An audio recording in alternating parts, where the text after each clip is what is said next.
Okay, now we're on Facebook as well. If you are watching live on Facebook, would you just like to say hello in the comments so we know that you're there? Okay, right.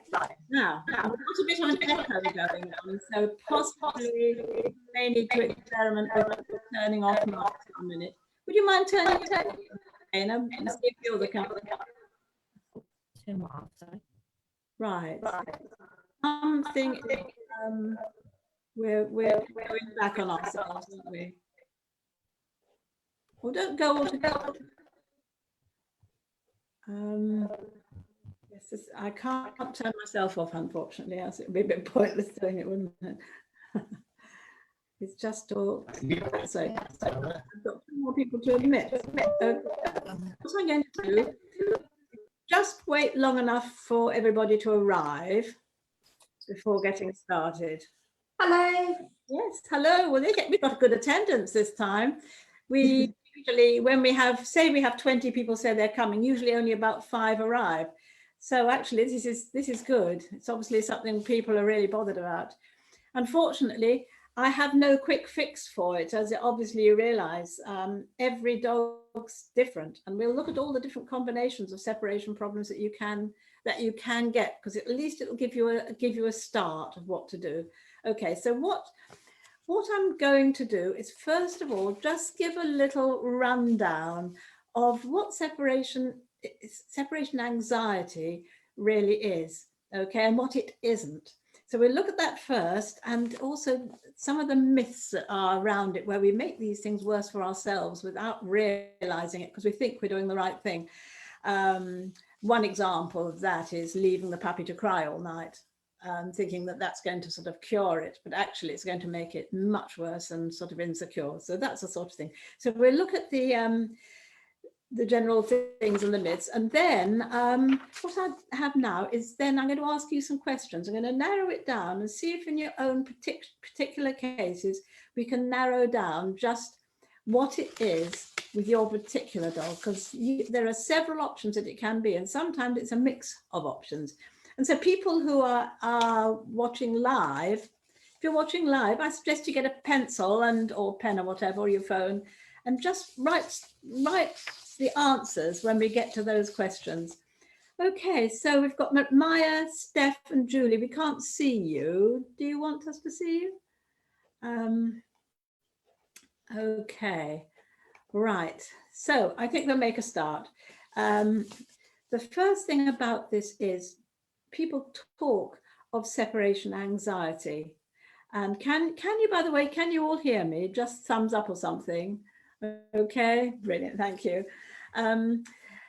Separation anxiety is a label which only means a small part of it. Actually, that only means that the dog is scared, panics when alone, and that can actually be when the person's in the house as well. It just is when it's separated from humans. The human, as I say, can be out of the room or out of the house. So that is one thing from humans, that separation. Now the next one is isolation distress, which is a little bit different. That is if the dog panics when all alone, but another dog will do, the cat may do. Okay, so that is isolation distress. That's not really separation anxiety. Now the next one is hyper attachment disorder. Now that means the dog is very, very over attached to one individual. So if say the lady of the house goes out, the dog, even if the man is there, the dog is still panting and stressing, waiting for her to come back. That's over attachment to one particular individual. Now another one is conditioned fear. You didn't realize, did you, that there's quite so many different options for separation anxiety? Well, conditioned fear is something like, say you went out on bonfire night and you shut the dog in the kitchen. Right, so while you were out, the dog was terrified of fireworks and happened to be in the kitchen. Now that fear is going to either maybe poison being left in the kitchen, or maybe poison the whole thing with you going out altogether. So you've got a conditioned fear. So they associate you being out with these bangs, and there's another one.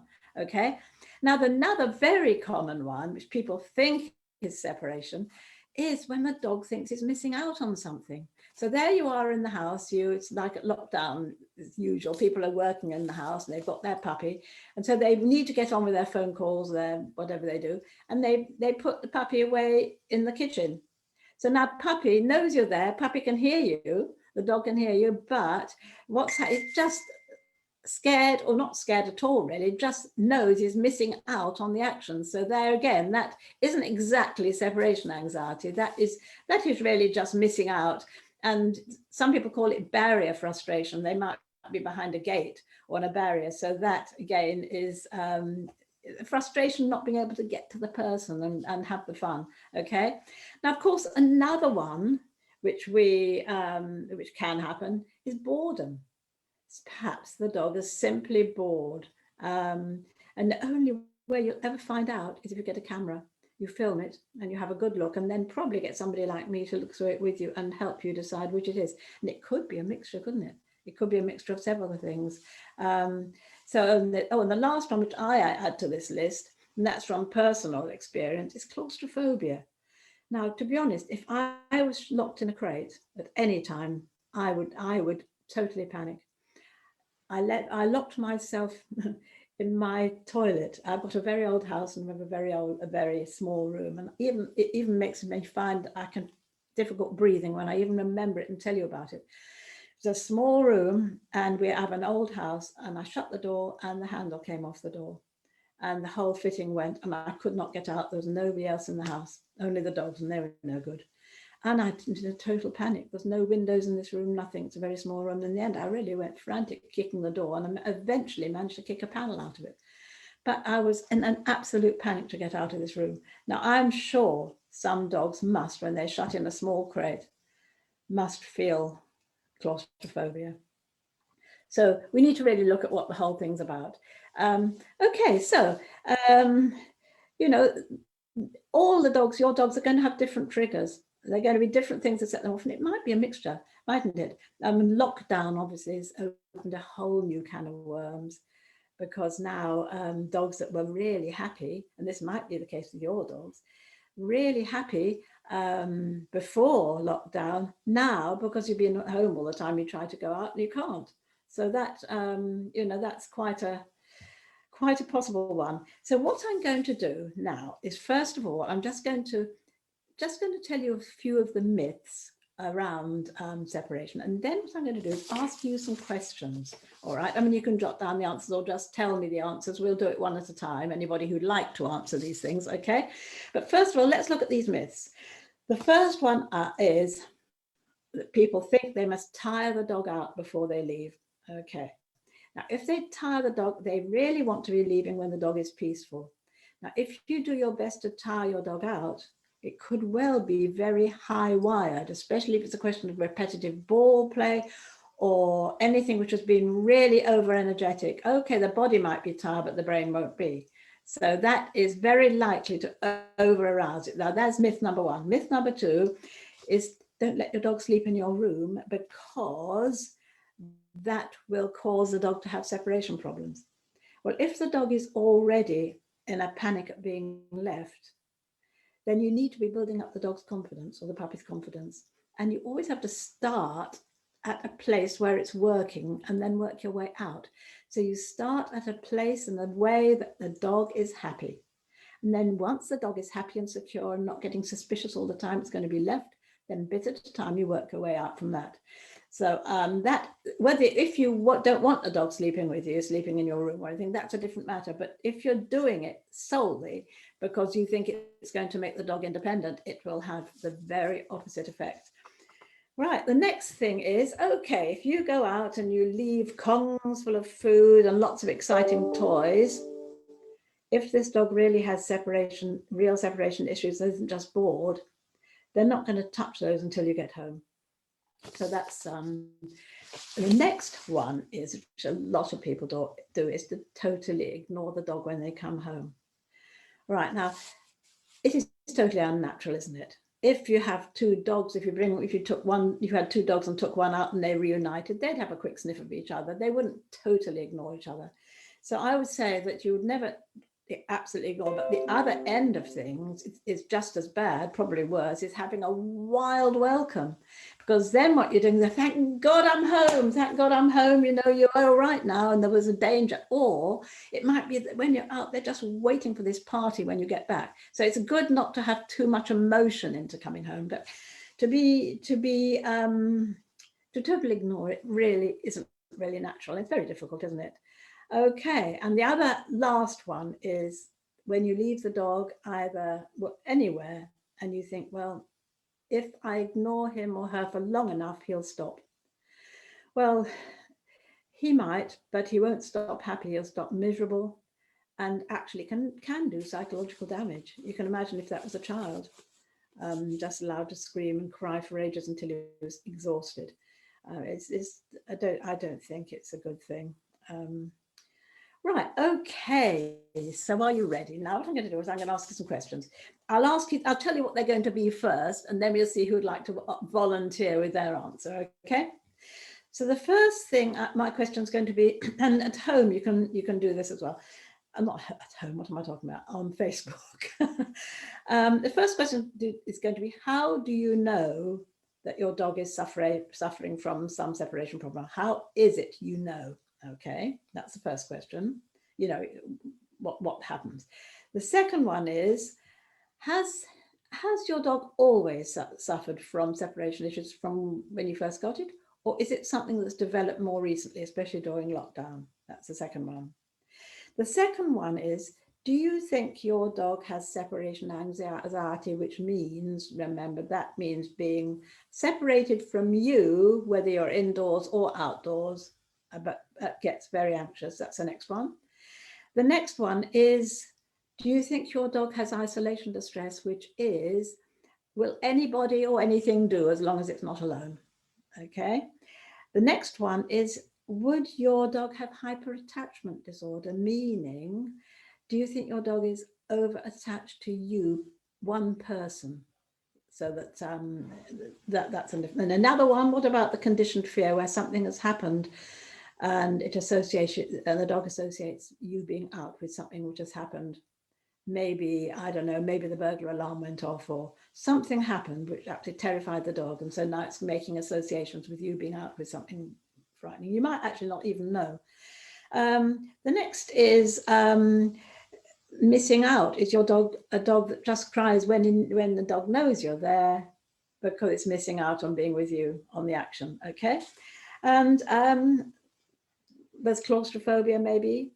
And the last one is boredom. Okay, so the only way you'd really know, I think, is to have a camera. And so and the last question I shall be asking you is just to go through your leaving ritual. What is your current leaving routine? Okay, so who's up for it? Somebody going to have to do it with me, please? Oh, come on, Kai, you'll do it. Come on. Yeah. Right, okay, first question. Hello. You can Anastasia, would you like to do it? Okay, the first question then is, how do you know that he's got separation anxiety? Whenever we leave the house, he will usually stand at the window staring to find out where we've gone. Right. And before long, he'll start barking. So he'll be making an almighty row as soon as we walk out. Because we were outside earlier and we can hear him. Okay. And if you're out for an hour, is he still barking when you get back? To be honest, we haven't been out since we got him a few months ago because I now work from home. So we've been sort of building up for 15 minutes, half an hour to see if he will be better. All right. So you won't actually know, will you? And do you think this is separation anxiety? It's just when you go, and do you think anybody or anything would be okay? Or is it you? I think it's us. It's worse when I go out. So he's got a bit more of the hyper attachment towards me than Sabrina. Yeah. But because when I go out, he doesn't settle for about 20 minutes. No matter how long I'm gone for, he just won't settle. He cries. He cries. And when Sabrina's gone, he'll wonder where she's gone, but he'll settle after about 5-10 minutes. Well, that's interesting, isn't it? So just to bring everybody up to speed, Kai's dog's a rescue Romanian street. What street dog? I was a boxer. Oh no, what is it called? Boxer, sorry. But he's a rescue, very recent rescue, isn't he? Yeah, just So before he's Christmas. obviously feeling fairly insecure. And you know, Yeah. you have to give them a bit of time. Right, okay. So we actually know more or less what the problem is, don't we? And what Yeah. exactly is your leaving routine? So say you were going to go out now and leave him, and you had to, as you do just for a short while. What exactly do you do starting from the very beginning? All we'll really do is we'll get our stuff together, so our jackets and shoes, get ourselves ready to go out as normal. Yes. When we're leaving, we'll usually leave him with a Kong toy, just so he's got something there as well. Which he doesn't eat, does he? He won't have it, will he? That's it. He'll play with it for a little bit, but as soon as we close the door, he'll be at the window looking at where we've gone. Right. We'll say goodbye to him. We won't make a massive fuss of him. We'll just say goodbye as we normally would, and we'll just walk out. Right. Okay. So that sort of covers it, really. You don't know too much, but That's it. that is actually quite a good little example, because I know it'll be different. Every one of you is going to have a different story. It's not going to be the same, which is one of the main problems of dealing with separation anxiety. You can't get it from a Facebook group. You can't get it from a book.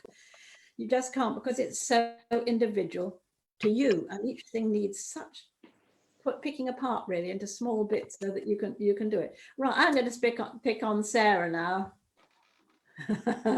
Will you do it? So I can't hear you. Haven't got you're brilliant. Okay, first one. Are you okay to do this? Yeah, I don't mind. Yeah, that's fine. How do you know your dog has a separation problem? Well, I mean, I'm not entirely sure. We've got ours is still sort of a puppy, so we're building up. But there's just a few things that I've noticed, and I wanted to nip it in the bud or do the right thing moving forward so that it gets better. So, for example, we've been out. If we've left her on her own, I've left a chew or a toy that she'd normally be really happy with, and she's not touched it. We went out. She was crying when we left. When we left the house, and when we got back, she was still crying. So that made me think. So I would say that's obviously there is a problem, isn't there? Now, yeah. That started more recently. This started as soon as you got her, presumably. Well, because of obviously homeschooling and things, we've not been leaving the house as regularly. We started off leaving in the morning to get her into the fact that we do leave the house every morning and things like that, just for a few minutes for the school run and things. But obviously we're homeschooling in the lockdown and things, it's sort of not gone quite as planned. And the other thing is she's sort of in the house. I've had times when, say, I've run upstairs to have a shower and she's really, really wailed downstairs because she knows that we're in the house, but she's not. So that sounds like separation anxiety, doesn't it? It's when you're out of sight, whether you're out of the house or even in the house, she just wants to be with you all the time. Yeah. And it doesn't sound like hyper-attachment, doesn't sound like any of the other things. She's just a puppy, she's a baby. And the thing about puppies is, you know, when you get them at 8 weeks old, they've never been alone. And a lot of people almost force them to be alone too quickly. I'm not saying you have. And, you know, it's natural, isn't it, for the baby to want to have company. We bred dogs specifically to be companions for us nowadays. You know, even the working dogs, we bred them to want to be with us. And so, of course, they're not, if we bred a line of dogs where all the parent dog was happy in being left, and then down the generations, we could breed dogs that were happy being left, I'm sure. But we're breeding dogs that are sociable family pets that don't like being alone away from us. And so, you know, we're paying the price, I think, or the dogs are. So what about when you do have to go somewhere, Sarah, what exactly is your routine? Well, I've tried not to make too much of a big deal of it, and I have tried to sort of vary the sort of thing I do so that there's not that sort of build up before going out. But I guess in general, I get my coat on, grab my bag. I've usually got the children with me, so you know I'm ushering them outside. So she'll be in the kitchen with the baby gate across the door, just so she doesn't sort of slip out of the door. Yeah, and I've really just gone. I've not sort of made a fuss of her too much because I didn't want to make it too much of a big deal. Again, I don't know if that's the right thing. I've left a chew for her, and off we've gone. Yeah. It's difficult, isn't it? Okay, what I'm going to do, we will go through some more people, and then we'll look at some of your options of things that you can do. Okay. Thank you. But obviously, to really succeed, you need them accustomed to yourself. But, you know, some of the general tips hopefully be helpful. Right, Yeah, Emma, can we pick on you? Yes, of course. That's your fault for arriving late, okay? That's all right. Here are the questions. First one is, how do you know, tell us, what's the name of your dog? Smidget. Oh, yeah, Smidget. And Smidget's what, a Cocker Spaniel, is that? He's a Cocker Spaniel, yeah. Okay, so how do you know, tell me how you know that he has separation problems of any sort? Well, only that our biggest problem is that actually we haven't left him. Okay, never. No. So Oh, he's okay. so he follows, he is my dog, so he follows me around everywhere, wherever I go. Whenever we're in the house, I try doing the sort of the flitting in and out of rooms and that sort of thing. Quite often he's okay, but depending on when he's in that frame of mind, if I move, he's just flying behind me. Yes. And in the morning, You're where the action is, aren't you? and in the morning, Unfortunately, he's the first one. He has to Yes. come and see me. You need to help him really build up a bit of independence, don't you? Yeah. So really, you would think maybe it's a bit of hyper attachment in that one as well. I would think. Possibly, yeah. Yes, I would think so. So have you haven't tried leaving him at all? No, because of course everybody's been at home, Okay. and to be honest with you, it's just one of those things with the children working from their rooms and my husband working in the dining room. Eventually, you're going to have to do something about it. Yes, with dummy departures, if you like. Yes, exactly. But, I mean, when he's in the car and in the crate, Mm. and either when we did manage to go to puppy classes prior to in between the various lockdowns, you'd leave him in the crate in the car, and he's quiet. It's and quite a calm. surprising thing. There are quite a few people whose dogs totally panic when they're left alone at home. They'll be left in the car, but of course, at the moment with all these dog thefts, really, you can't be leaving dogs in the car, can you? No, Just no. I too- mean, if we come back on the way back from the puppy class, he'd pop into the supermarket and grab some bits on the way. So, but he, we actually haven't done the whole leaving him at home, which is what we need to do. You do, because he's very vulnerable now. Yeah. Okay, is anybody who has a little bit more of a complicated one really we could share? What about you, Gaynor? I think I'm going to have to pick on people. You're too shy. Okay, shall I go through the question? Oh, you're the echoer. Oh, I'm the echoer, am I? Well, let's try and see what we can do. How do you tell me what sort of dog at what age? We have a 6-month-old Cocker Spaniel, and I'm afraid our story is very similar to Emma. And we share the same. Yeah, it is. Oh, so you haven't gone out much at all? We've not gone. I've gone out because he is he's like my Velcro dog. He's attached to me completely, but he's fine. When he's left with our son, we have started to leave him, downstairs, and I've gone upstairs, starting at short, and he just howls the place down, and barks, and yeah, but we haven't actually all departed out of the house yet. Well, some of the rest might be relevant. I'm actually going to cut you short simply because you echo so badly. I don't know if anybody else can hear you, if you don't mind. Sorry. Dorothy, would you like to do it? Well, I'll try. I've got right, okay, first question. How do you know? What sort of dog is it and what sort of age? She's 2 years old. She's a Romanian rescue. And I've had her since October. Right. And she seemed to be okay. And I could leave her to go to work. But since lockdown, if I try to go out, she knows exactly what shoes. As soon as I go to put my shoes on, she's looking and she thinks, well, they're not her slippers. They're her going out so shoes. This is the end question, isn't it? What exactly is your leaving routine? Yeah. So the very first thing is shoes. Yeah. Or you're probably just Yes. But Let's she go to seems, question one. How do you know that she is, when you're actually out, how do you know she's I can that hear she her has been cry. better? I can hear her crying. Right. And she jumps up on the sofa. Right. And I know she's jumped up on the sofa because all the cushions are scattered everywhere. And as soon as I come in, she's down on the floor. And when I open the baby gate, she pokes me all the time on the backs of my legs to go in, go in. She's herding me into the room. But so while you're out, you think she's barking and crying all the time? I'm not sure. Okay, so would you say, well, actually, you need to know, really. I think if you had a camera on it, you'd know whether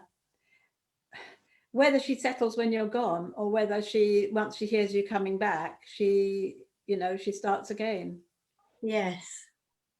I would imagine probably. Are you alone with her, or do you live alone? No, I've got a husband, and he goes out to work. She's not particularly overly worried about my husband going out. So do you think she's over attached to you? Probably, yes. Right. Let's see. Is there anybody else with a? I mean, some of the cases the dogs are crying the whole time you're gone. You come back and you find damage. You find toileting on the floor, holes on the sofa, things totally wrecked, absolute panic. Has anybody got a dog that really, really is that sort of distressed? No. Bailey's done that to a slight degree before. When I went to go and see a neighbour, I came back and there was rubbish all over the floor because he'd got to one of the bin bags and just essentially ripped it open to drag things out. Right. Yeah. Let's just have a quick, just ask Maya, what about you? Hi there. So what's the situation with your dog? Tell us age and name. He's only 15 weeks, so he's only a little baby, but same as somebody else has mentioned, we just want to be doing the right things and make sure it doesn't get out of hands. Right. We haven't left, well, we have left the house, but when he's asleep, because he has quite a lot of naps in the day in his crates, and we have a camera, like the video, so you can check it about every 10 minutes. Yes. So if he's crying or what have you, we do come back because we only pop to the shop. Right. But does he cry when he realizes you've gone? Yes, because he's normally asleep when we've left before.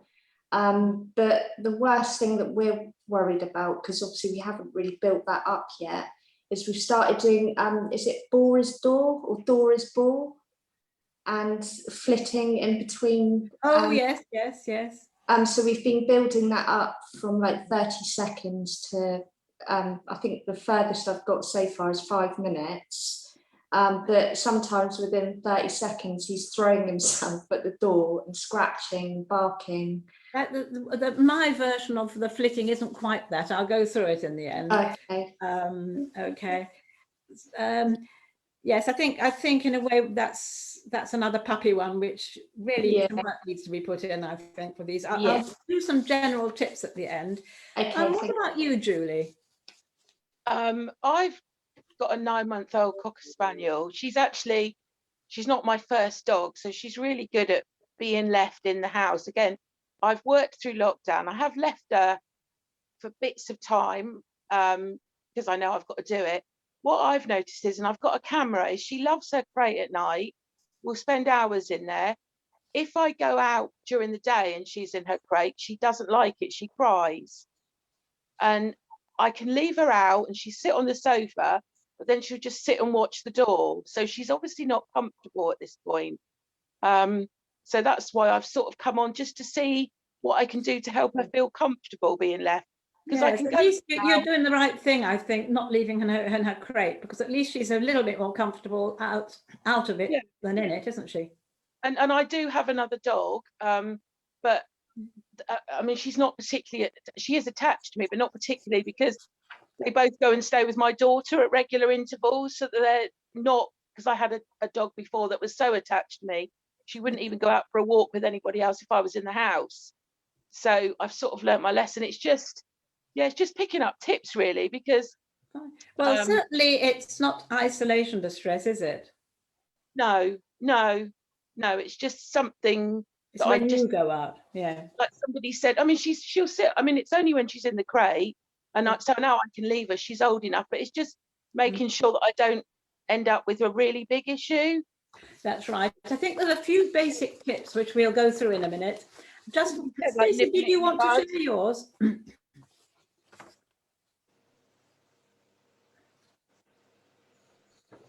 Stacey, would you like to share yours? Oh yeah, sorry. We've got a few bees in the house who we're trying to get rid of and a bit distracted. Yeah, they've appeared. I've had the door open and I think they've all come in. So we've got Pickle. All right. Yes. All right. I've got a Pickle. He's yes, I remember you saying. He's 3. So he did have a friend who sadly passed away in February. So now he's an only dog. And he's kind of always known having another dog. So he was fine being left when you had the other dog? Yeah. But he's not now? No. So that's going to be isolation distress, really, isn't it? Yeah, I think. Mixed with a little bit of, you know, separation when you're not there. Yeah, he's not particularly attached to either my husband or myself, although, you know, he likes being with both of us, but he's happy to be left with either one of us. And he used to go and stay with our parents-in-law when we went away. Obviously with lockdown, no one's been anywhere, so we haven't kind of tested that yet to see what he's like staying with other people. But as soon as you start to make the moves of going out the door, like putting your shoes on, things like that, he's already starting to get quite distressed.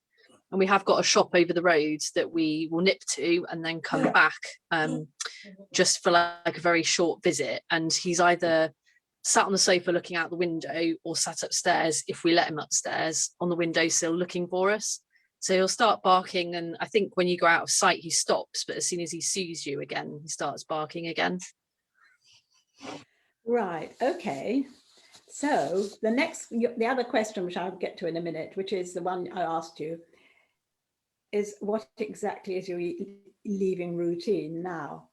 This is, as far as doing something about it, it's quite important to actually decide what your leaving routine is. I mean, with me, I know what I did. My Cocker Spaniel picked it up, I go like this. I was sitting at my desk, I go, and to him, that's a signal. Oh, something's going to happen. We're going to go out. Okay, so it started as I just drew in breath. So if you can think carefully, what is the very first thing that gives your dog the absolute little inkling that you might be going out? And it's going to be before you go and get your shoes.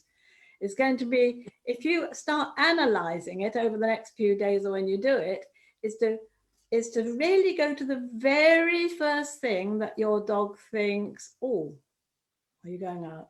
Before you get to put your shoes on and your keys and to put the dog away and the rest of it.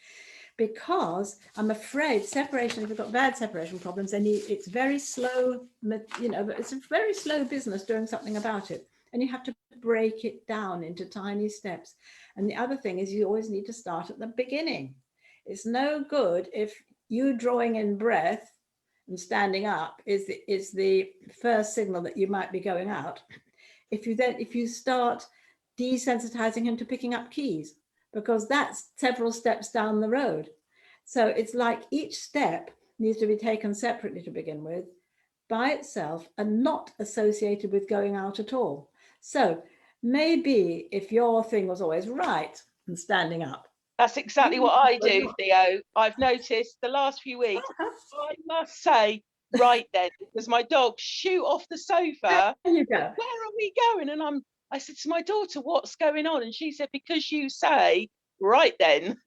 Well, there you go. You need to doctor right then and chuck food at the dog and sit down again. Right then, chuck food at the dog, sit down again. Right then, just walk around the room and come and sit down again. So you immunize him to right then. You not only immunize and get him so used to it, takes no notice of it anymore. You actually do something which makes him feel it's a good thing. So it's a trigger for something nice happening. Do you see? And then when you've done it to that, think of the next thing. And then you put the two together. I know this sounds very complicated, but this is just part of it. So the first, looking through my little, I've written down the list of the things so I don't forget any. Okay. What you're going to do will depend totally on the dog. But as far as going out, the moment of leaving that is your main challenge really, is having the dog, it's obvious, okay, when you leave. So sometimes it's a question of just the dog having a gate. I mean, gates are probably a very good thing, so that you can just practice walking through the gate and shutting the gate on the dog, but not going out of sight. Okay, if you shut a gate on the dog, at least the dog can still see you. It's not nearly so definite and final as shutting a door. So the first thing could be, okay, well, get the dog used to being shut behind a gate. So every time the dog's shut behind the gate, something good happens. So, okay, come on, in the kitchen, drop food on the floor behind the gate, go and walk around the sitting room, go and open the gate again. Do that lots of times. So actually getting shut behind the gate, you're still in sight, and it's not such a bad thing. Okay, so that would be a very good first step to do. All right. Now, the next thing then would be, okay, out the gate, behind the good dog, food on the floor, go out of the door, come straight back in again and open the gate. Now, the two things, every time you go out of the dog's sight, really needs to be associated with something good. Your departures have to be good news. And when you come back, it needs to be boring. You don't want to be having a party. You want really to be coming back. I mean, if you've just gone out the room and come straight back in again, you open the gate and you don't do anything. But if you've been out for a little bit longer, it's unnatural not to say hello in some way. Okay, so it's these things, it's to really start at the very beginning. You need to find the place where you're going to leave the dog. And I would suggest, if you've been leaving him already somewhere and he's very, very distressed, if you can, find a different place. Find a place that hasn't got, if you like, contaminated with you having left him. Because this particular place you're going to leave, you're not going to be leaving him at all when he's going to get used to this place being the best place in the world. And then gradually you're going to get him used to you leaving, if you like. So if it was like in the crate that he really panicked so much, don't use the crate. Okay. So you want to get away from the thing of creeping out, because very soon the dog is going to be on high alert for the first little sign that you're going to go. And the best way to get around that is to work on a special place, say like behind a gate somewhere, where it's going to be the special, nice, safe zone where he's going to be left. Okay, all the good things happen there and you never actually go. Now, as soon as you start going through the gate, shutting the gate, you need something. Now, I think it's Steve Mann in his book. He says he puts a baseball cap on. So he's saying, you shut behind the gate, I'm walking out the room, I have a baseball cap on. So if I don't have my baseball cap on, I'm not going anywhere. But if I have my baseball cap on, that's a signal that I'm going to go somewhere. And that cuts out an awful lot of the other rubbish, really, so that you're not sneaking out on the dog. Then you need to be getting the dog used to you, really loving you having your baseball cap on. And do you see, it's a very slow thing. So it's desensitizing to the various triggers is a very important thing. Find a good place, make good things happen when you go. And you're just going to have to think, what are the triggers? You know, it's much more than putting shoes on, getting your coat, picking up your car keys. Really, the first thing is to get the dog used to being left somewhere nice. Another thing you can do, of course, is to, if picking up the keys and picking up your bag and all those things is so associated with going out, is to do it earlier. Do it an hour or two before you leave. Have your keys, have your bag, have your shoes on, the rest of it, and don't do it yet, so that you can sort of break some of the connection. Now, the next thing is, when you've found out the things in order, then you what you call counter condition them. So each thing, as I said, a little bit like, right then, has to, if you associate these with something nice, so you count it at the moment, the dog is conditioned to them indicating you're about to go out. So they're conditioned to something which the dog finds scary. So to counter condition is these things now need to be associated with something really nice. Okay, so I mean, this is all very general. Once you've decided, or if you had help, you know, this is why I do a lot of this work. We look at your situation, ask loads of questions, and we narrow it down as to what you actually need for your dog, your situation. So this obviously is just covering a lot of things. Now, the next thing is following you about. Now, somebody mentioned flitter. Following you about. If you have a dog, a puppy, now I think it's Gainer's puppy, it might have been, following about. If you have a puppy that follows you about all the time, now here's a little thing you can do. You have about find three different rooms. You could include the garden, all right? So you ignore the dog totally. You walk into one of these rooms and the dog is obviously following you. When you're there, just stop a minute, pretend to do something. Now go back to the another room. Now go to another of the rooms, pretend to do something, come back. Keep going to, not in any particular order, to various locations, and the puppy's following you every time. Now you're going to find that puppy's going to begin to get a bit tired of this, because nothing's happening, you're paying no attention to him, and you're on the move all the time, going somewhere else, waiting, coming back. Now, the next part of that is to then give puppy something quite nice he likes, like a chew or something a little bit heavy. So it's going to be a bit of a chore having to carry this thing around in order to keep up with you all the time. And so it's very likely that puppy now is going to think, I know what you're doing, I'm just going to settle. Puppy, in that case, is going to let you out of sight without stressing. Okay, and then what you can build on that by going out for a little bit longer. But that is one quite good way of breaking that bond with a dog that will not let you out of its sight at all. That's one idea. And another idea is what I call the counting game, counting three. Shut the puppy just behind a closed door, or the dog. Okay, drop 3 bits of grated cheese on the floor near the door, open the door, say, go find. The dog is you're going to start a game, a hunting game. The only way you can set the game up is to shut the dog behind a door. So the dog is going to associate being shut behind the door, knowing you're the other side of it. And next time, put the bits of grated cheese a little bit further away. Open the door, go find. Now, by the time you've done about 3 or 4 times, that puppy or dog's going to love being behind the door, because it knows that you're going to be putting 3 bits of grated cheese. Now, if you always stick to 3, the dog knows when he's found all of them. And in the end, you can have them, one stuck halfway up a wall, one under a mug, one under a carpet, because their noses are so good. But if you stick to 3, then the dog will know when it's got it. And that's just one of my favorite games. But that seems to be a very good one for separation things, because, the dog is going to realize that when you shut it behind the door, something good's going to happen. Being shut is good. But it is difficult. Right. So that's following you about.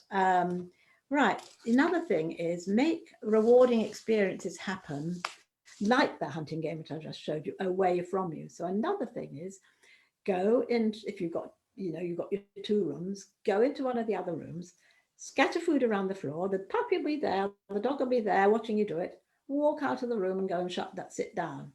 Now, in order to get that food, the puppy is going to have to go out of your presence. The dog's going to have to go away from you. So voluntarily going out of your presence to eat the food again. These are things I think which are really good for these puppies and dogs which have never been alone, the lockdown ones.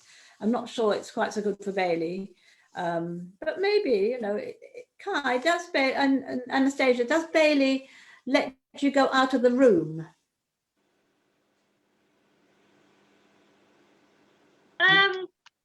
Yes, and then within 10 or a few minutes later, he'll try and find us where we've gone.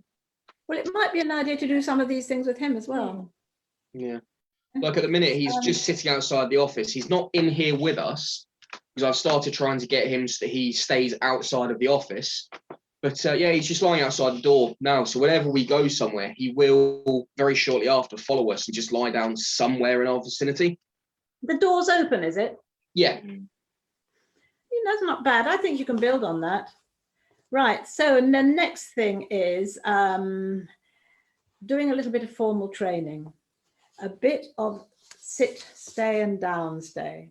Find a place like a mat or a nice place where maybe when you've decided where your zone is, you're going to leave the dog. Start doing small little bits of exercises. Sit, down, stay, just for a moment. And as that is, walk away for a minute and come straight back and reward the dog for staying, and gradually go on duration. So you're actually teaching the dog to actually settle. That's probably a reasonable one. Right, what else? Yes. Right, the other thing is, if you have to go out while you're doing this, ideally you're going to make much better progress if you never leave the puppy at all, or the dog at all, while you're doing the work until the dog's ready. So it's being built up very, very gradually. You have your camera, so you make sure you come back before the dog stretches and all the rest of it. But life happens, and all of a sudden you might have to go.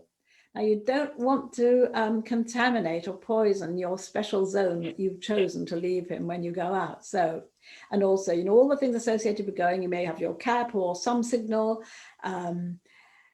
You're going to need, if you have to go out, to leave the dog somewhere different, do everything else different, so it does not contaminate the work you're doing, if you see what I mean. So have to be somewhere different. If possible, go out of a different door even. Really, it works a whole lot better if you can manage to get somebody to look after the dog for you instead of having to do it. It's a terrible problem, really. It's a very slow thing to solve. Right. Let's see what else we've got here. Are there any questions? Before I just look at the last bit about how if I was dealing with a particular case, what I'd do. Have you got any other sort of questions, anybody? The only question I've got with the flittering, yes, when you go from the garden to the kitchen to the front room, if he's being naughty, which he does do that to try and get our attention. So say, I don't know, for an example, went in the front room and he started chewing the carpet or digging the carpet or something, do you still ignore him, or do you? I suspect if you keep on the move and you only stay in there for like 1 minute, that he won't get to doing that. Because you'll keep moving, you're going to keep him very puzzled. Yeah, I would think. But if that happens, maybe you ought to teach him a sequence game. Now, by that I mean, or a pattern game. So just generally, just one of these little training things, start counting to say 5 as you walk. So as you walk, go 1, 2, 3, 4, 5, food. 1, 2, 3, 4, 5, food. Drop the food on the floor so you have to put his head down to pick it up. 1, and after you've done that several times, as soon as you go 1, he's going to go, oh, I know what's happening. He'll start anticipating 5 and food. And there's no way he's going to stop and dig the carpet. You might not need to do that, because I think if you keep going, keep moving, don't walk quickly, because if you walk quickly, puppy will fire him up, you'll be going for your feet, you'll be digging the carpet, you'll be doing all those things. Make it slow. okay. Not really stupidly slow, but if you're too busy, you'll stir him up. But again, these are all things which, as you can see, it's all individual. Everybody's experience and dogs all different. So we have to have all the little strategies which would actually suit your own sort of issue. So what I would do, sort of to wind this up a little bit, is there anybody else who has any particular question? I was just going to ask, we've got stair gates on the stairs, and then we've got a baby gate between the dining room and the kitchen, because it's kind of all open plan. Yes. So our intention when we finally manage to leave him is to put him in the kitchen. But if we put him in the kitchen, so let's say he's been in the garden, so we've got a long galley kitchen, and if he's being particularly muddy, we'll have to shut the kitchen door, otherwise mud just comes flying through. Do you think in the long term it would be advisable to put a baby gate on the kitchen, between the kitchen and the hallway? Because when we've shut him in the kitchen, if it's just to dry him and things like that, and then we've left and come into the living room and the dining room, he's scratched and bangs and bangs and bangs the door. So he obviously doesn't like being he'd be better put behind the gate, wouldn't he? Where is he happiest? Only in the room where you are? Yeah. I know he does settle. He does settle. I mean, he likes to go in my daughter's bedroom, so we call it street watch, so he can look out the window on her bed. And he, you know, if I've gone out today and my husband's here, he, you know, he'll have a little wine, but he will settle. So we know he will settle, Yeah. but he does, it's me he has to be following everywhere. Well, what you need to do is lots of walking out on him with your husband in the room. Okay. So that way you're starting at a stage where he can handle it. Yeah. So if you go out and your husband's in the room, then it's not going to be so bad. And while you're gone, your husband can give him little bits of food. Yes. She's gone, have some food. Make it Okay. a good thing you not being there. Yeah. Yeah. Yes, I think it is easier on them really if you have a gate rather than a door. At least you, and also you do protect the woodwork a bit, don't you? Yeah. Yes. So, is there any other things which you'd like to bring up? Anybody? Just have a little quick summary then of what I would do. Okay. Yes. So if I were doing you know, an online session with somebody to help them, we don't only deal with separation, because actually anything like this is also part of a bigger picture. So I sort of take a more of a holistic view. So what I do is look at all various things in the dog's life, because there are lots of things which actually affect it. For instance, diet could affect it. For instance, if the dog is very high wired and very reactive and very energetic, you know, like a lot of Cocker Spaniels are, and if you're feeding them a certain food with a lot of E numbers, something like Baker's Complete, you've got all these colorings in there, and you know, immediately changing the diet will calm the dog down a little bit. So there are a lot of other things as well as just, and also the sort of quality of walks and what other things do to arouse the dog perhaps too much. And looking through the whole dog's life, I mean, Kai will know because I've done this with them, that, you know, we look at all aspects, and so they all sort of knit together a bit like a jigsaw puzzle. So we find the bits and we put them in, and then you find that the actual problem you've got is easier to deal with. And really, the separation stuff isn't actually the problem. It's a symptom of either feeling insecure, feeling that the dog's not safe without you, fearing to lose you, maybe boredom. So it is a symptom. So we need to be looking at what the roots are, what the causes are, and sometimes there are going to be several.